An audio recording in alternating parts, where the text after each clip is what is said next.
कर सकते हैं। एंड ये जो मल्टीटास्कर मेरी सब मित्र महिलाएं यहाँ बैठी है, तो सबसे पहले तो आप सब लोग एक दूसरे के लिए ताली बजाइए और very very happy women's day to everyone.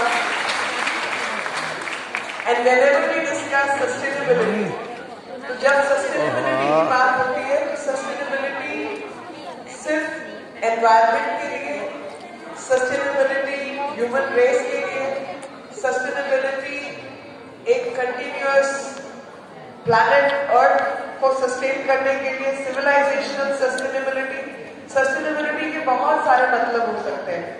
लेकिन जो नर्चरिंग एक क्वालिटी चाहिए किसी भी चीज को सस्टेन करने के लिए, रिश्ते, परिवार, धरती, पर्यावरण या कुछ भी संजोने का जो काम है, नर्चरिंग की जो आदत है, वो मदर नेचर ने, प्रकृति ने महिलाओं को बहुत अच्छे से दिया है।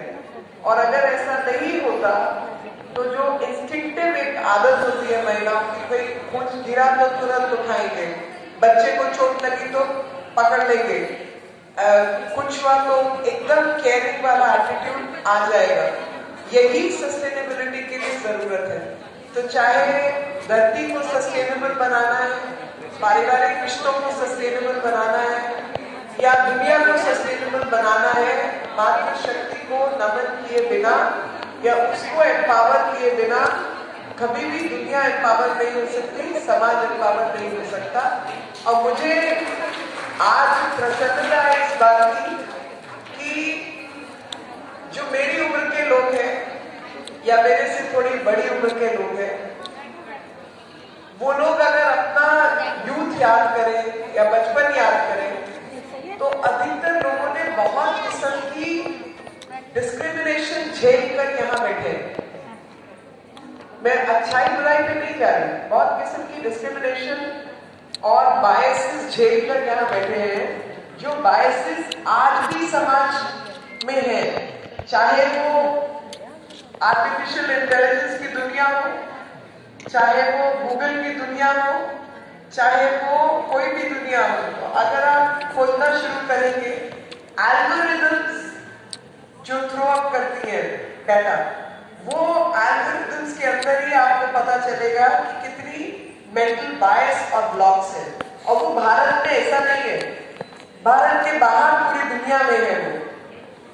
और जैसे आप कहिए वुमन, तो वुमन, प्रिटी, ब्लॉन्ड ऐसे शब्द आते हैं।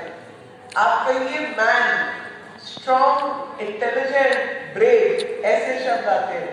तो ये जो सिस्टमिक बायस है, उसी सिस्टमिक बायस को हटाकर, जब तक हम उस बायस को नहीं हटाएंगे तब तक हम सस्टेनेबिलिटी की बात नहीं कर सकते। और हमारे समाज में ओरिजिनली, अभी नहीं, ओरिजिनली ये बायसेस नहीं थी।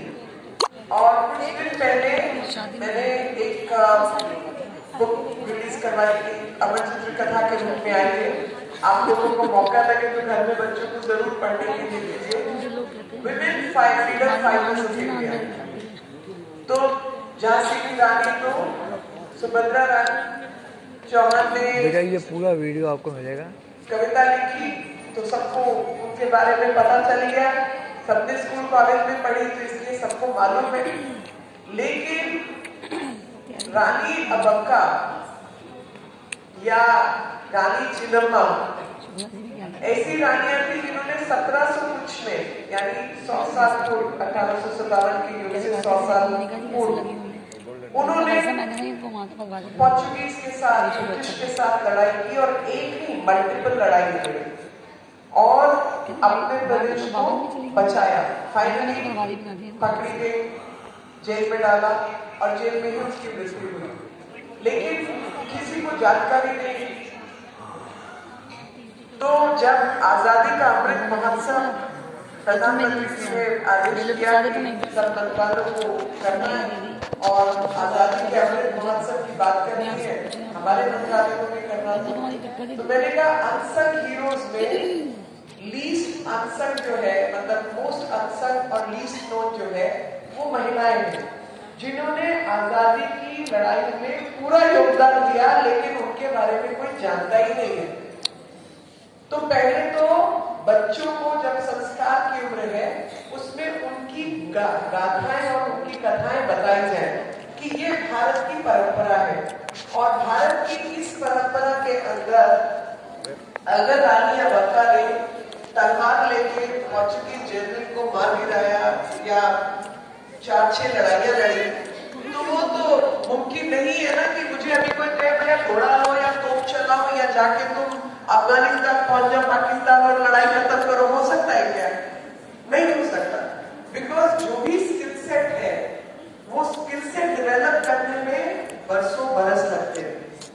भाई आज कुछ कर पा रहे हैं तो 30 साल की वकालत पीछे, 30-32 साल कचहरियों में काम किया, तो उस तरीके की ट्रेनिंग जो आपने काम किया वो आपके लिए जरूरी होती है। उसी प्रकार से अगर रानी अब्बा ने घुड़सवारी की, तोपें चलाई, तलवारें उठाई, तो उसका मतलब ट्रेनिंग हुई होगी, और अगर ट्रेनिंग हुई होगी तो समाज में एक्सेप्टेबल था कि महिलाएं तलवार चलाएं, महिलाएं पुरुषों के साथ ट्रेनिंग करें, बराबरी की ट्रेनिंग करें, और महिलाएं कुश्ती हो, मलखम हो, कुछ हो, अपने शरीर को ताकतवर बना के उनसे जीतने का प्रयास करें, तभी आप उस लेवल की लड़ाई लड़ सकते हैं।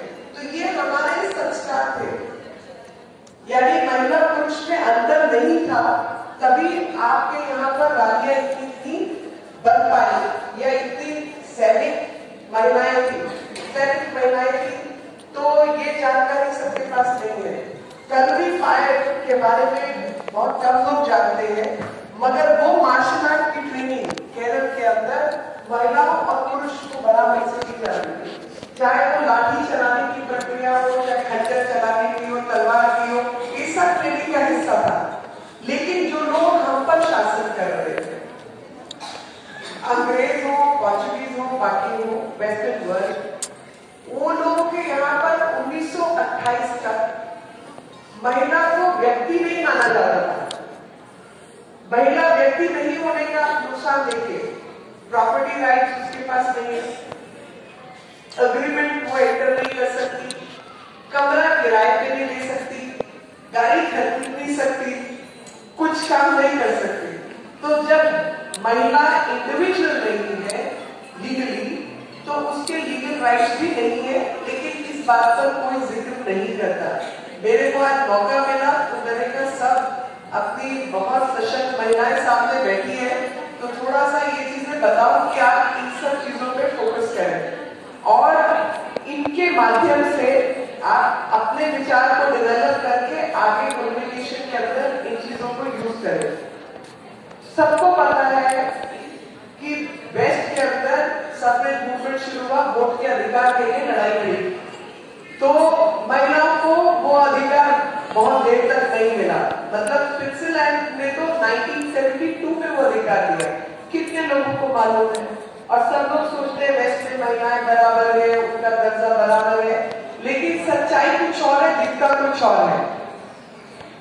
और मेरे से किसी ने पूछा कि आपकी नजर में एम्पावर्ड महिला कैसी दिखती है, तो मैंने कहा मेरी नजर में एम्पावर्ड महिला जो है, जो हड़प्पन ब्रॉन्ज है, जो नेशनल म्यूजियम में रखी गई है, वैसी दिखती है। वो छोटी सी बच्ची है, युवा, जिसके शरीर में कोई कपड़ा नहीं है, लेकिन उसने ब्रेसलेट, गले में बहुत बारी बारी ज्वेलरी पहनी है और ऐसे बालों करके ऐसे खड़ी। मैंने कहा मेरे लिए ये एम्पावर्ड है, क्योंकि उसको कैसा दिखता है क्या है कुछ उसको पता नहीं है, लेकिन जो लेवल ऑफ कॉन्फिडेंस है, जो उसको आंख में आंख डाल के बात करने की आदत है और सीधी बात करने की आदत है, वो मेरे लिए एम्पावर्ड महिला है। वो किस वर्ग से आती है कोई महत्व नहीं रखता, कोई महत्व नहीं रखता। किसके पास कितने पैसे है, कौन किस औहदे पर है, कौन क्या है, उसका कोई इम्पोर्टेंस नहीं है। जो महिला अपने डिसीजन खुद से ले सकती है, जो महिला आंख में आंख डाल के अपने कर्तव्य के प्रति जागरूक है और अपने विचार पे दृढ़ है, वो एम्पावर्ड है। जिसकी दृढ़ निष्ठा को कोई हिला नहीं सकता, वो एम्पावर्ड है और निर्णय लेने की उसमें शक्ति और क्षमता है। तो ये जो शक्ति स्वरूपा महिलाएं हैं, हमारे इतिहास के अंदर, हमारे परंपराओं के अंदर अधिक से अधिक लोग उनके विषयों को जाने, और जब उन विषयों को जानकर हम अपने बच्चों में वो संस्कार डालेंगे, तभी हम सस्टेनेबल वर्ल्ड की कामना कर सकते हैं। सस्टेनेबिलिटी के लिए जो विचार चाहिए, जो विचारधारा चाहिए, वो विचार माँ के हाथों डलते हैं। तो आने वाली पीढ़ियां सही विचारों से आगे बढ़े, ऐसी मेरी माताएं और बहनें उन विचारों को लेकर आगे बढ़े और खुद को भी जागृत करें और समाज को भी जागृत करें, क्योंकि जब समाज जागृत होगा, मेरे सामने प्रिंसिपल महोदया बैठी है,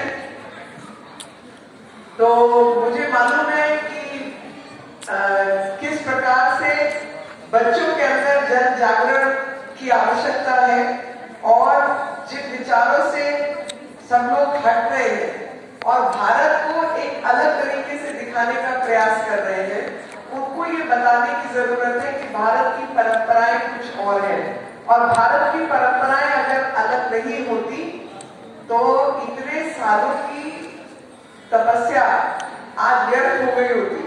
मगर सच्चाई ये है कि भारत आज एक युवा देश है जिसने केवल 75 वर्ष पूरे किए आजाद होने के, और जो पूर्व की हमारी परंपराएं हैं, उन परंपराओं के अंदर महिला पुरुष का कोई अंतर नहीं था किसी धर्म के अंदर। आप बताइए, एनलाइटनमेंट औरतें प्राप्त कर सकती है? बताइए, सिवाय हिंदुइज्म के। सोचिए जरा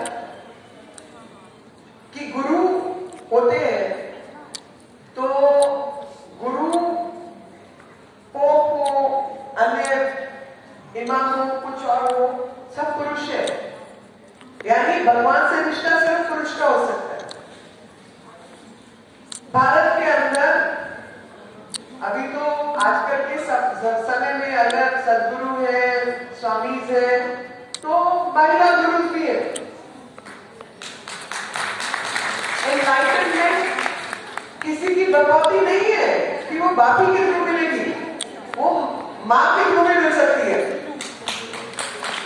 और असलियत में माँ के थ्रू ही मिलती है। तो जो एनलाइटनमेंट की प्रक्रिया है या भगवान के साथ रिश्ता रखने की बात है या ईश्वरीय शक्ति की बात है, वो सब कण यहाँ मौजूद है, कहीं और नहीं है। मगर हम लोग इस नैरेटिव को बदलने में अक्षम रहे हैं। मुझे लगता है कि समय आया है कि इस नैरेटिव को बदलने का काम मेरी सब बहनें जो यहाँ बैठी है वो उसको पूरा करें और नैरेटिव को बदले कि देखिए, हमारे यहाँ कुरीतियां जरूर रही हैं जो कि हर समाज में, लेकिन उन कुरीतियों के बावजूद जो संस्कार हमारे समाज के वो कहीं नहीं है और वही संस्कार आगे बढ़ने चाहिए। तो जब तक ये कॉन्फिडेंस हम अपने अंदर नहीं जागृत करते, तब तक महिला सशक्तिकरण अधूरा रहेगा। पहले अपने विचार का कॉन्फिडेंस, अपनी सभ्यता का कॉन्फिडेंस, अपनी संस्कृति का कॉन्फिडेंस और वो गौरव हम तब तक औरों को गौरवान्वित नहीं महसूस करवा सकते जब तक हम अपने आप को गौरवान्वित महसूस नहीं करते।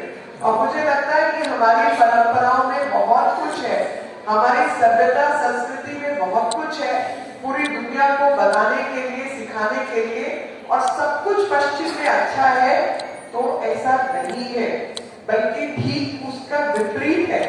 तो जो कमोडिफिकेशन ऑफ वुमन बॉडी है वो भी उधर ही है। अभी मुझे लगता है कि जो मिशन मार्स की तस्वीरें हैं, उस समय भी मुझे याद है कि बहुत फेमस अखबार से एक महिला थी, कहीं पर किसी ने फटी हुई चीज को लेके कमेंट कर दिया था, तो मेरे पास आ गए वो कि भाई आपके लोग हैं ऐसा बोलते थे। देखो, सबके पागलपन का इलाज मेरे पास नहीं है, लेकिन आपके लिए एम्पावर्ड महिला क्या है? तो मैंने कहा जरूरी नहीं उसको फटा हुआ जीन्स पहनना, मतलब उसकी मर्जी हो सकती है कि वो फटी हुई जीन्स पहन ले, लेकिन जो महिलाएं मिशन मार्स में काम कर रही है, मेरे जैसे साइज की औरतें हैं या मेरे से थोड़ी ज्यादा भी हो सकती हैं, बालों में उन्होंने मोतिया के फूल लगाए हुए, बिंदी लगा दी है और हम जैसी दिखती है, लेकिन ऑर्बिट में उपग्रह को घुमाने की काबिलियत रखती है। वो मेरे लिए एम्पावर्ड है। कैसा दिखना है वो जरूरी नहीं है, मतलब हो सकता है कुछ के लिए दिखना जरूरी भी हो सकता है, नेचर ऑफ वर्क पे डिपेंड करता है, लेकिन बौद्धिक कौशल, the intellectual capacity to do things, to make things happen is what is important. And when we do that, we can also look good. It's okay. It's okay to look good also. But primary जो quality है, वो quality उस विचार की, उस काम की, उस मेहनत की है, जिसके माध्यम से आप समाज को बदलने की क्षमता और शक्ति रखते हैं, और वो क्षमता और शक्ति ही सही मायने में एम्पावरमेंट है, and that is what a confident woman looks to do. Empowered woman looks to do. And I'm sure हमारे पास सैकड़ों हजारों ऐसे उदाहरण हैं अपने समाज के। तो आई फील अभी मेरी कल एक मेरे मित्र हैं राजीव चंद्रशेखर जी, जो कि स्किल्स के भी मंत्री हैं, तो एक बार बात हो रही थी तो मैंने कहा भाई देखो, माली की जो बड़ी बहुत ऐसी स्किल्स नहीं है जहाँ महिलाएं होती है, तो माली की नौकरी में मेरे को महिलाएं नहीं दिखती है, प्लम्बर मेरे को महिलाएं नहीं दिखती है, वुड क्राफ्ट में बढ़ई औरतें नहीं दिखती हैं, इधर सब महिलाओं को लेकर आओ, that's the job you have to do. So he told me yesterday कि प्लम्बिंग के अंदर हमारे यहाँ पे बहुत सारी महिलाएं आजकल आ रही हैं और हमने बहुत सारी महिलाओं को प्लम्बर्स बनाया है। तो मैंने कहा कहते लेकिन एक बात बताओ, तुम लोग दिमाग से थोड़े शातिर हो। मैंने कहा क्या हुआ? कहते वो प्लम्बिंग सीखती है, प्लम्बिंग करने के लिए नहीं, सुपरवाइजर बनने के लिए। ये प्रॉब्लम आ रही है। तो वो सब महिलाएं आजकल प्लम्बिंग सीख रही है और सुपरवाइजर बन रही है प्लम्बिंग। तो मुझे बड़ा अच्छा लगा सुनकर कि this is the kind of quality people like me look forward to in the talent that this country has. इस देश में महिलाओं को बहुत कुछ दिया है और बहुत गड़बड़े भी हैं।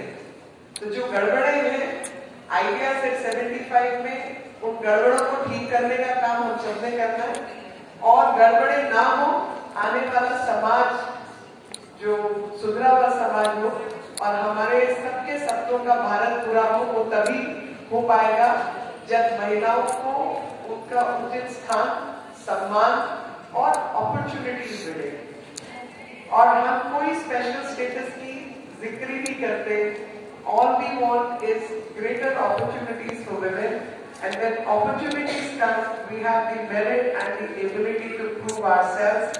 हमारे पास वो शक्ति है, वो क्षमता है कि हम समय आने पर अपने आप को प्रूव कर सके कि हमारी काबिलियत क्या है, और काबिलियत के आधार पर ही हम समाज बनाना चाहते हैं, which is merit oriented. We want nothing else favor. कुछ हमको अधिक नहीं चाहिए, लेकिन मौका चाहिए कि हम अपनी ताकत दिखा सके, अपनी काबिलियत दुनिया को बता सके। आने वाले समय में भारत में महिलाओं को अपनी काबिलियत दिखाने का अधिक से अधिक मौका मिलेगा, और महिलाएं पूर्ण निष्ठा के साथ, प्रयास के साथ अपने आप को समर्पण के भाव से आगे बढ़ाने का, समाज को सही दिशा दिखाने का काम करेगी। यही सस्टेनेबल होगा, और यही भारत की नहीं बल्कि विश्व की सस्टेनेबिलिटी का एक मूल मंत्र बनेगा। इन शब्दों के साथ आप सबका बहुत बहुत धन्यवाद। महिला दिवस की बहुत बहुत शुभकामनाएं। Very very happy women's day.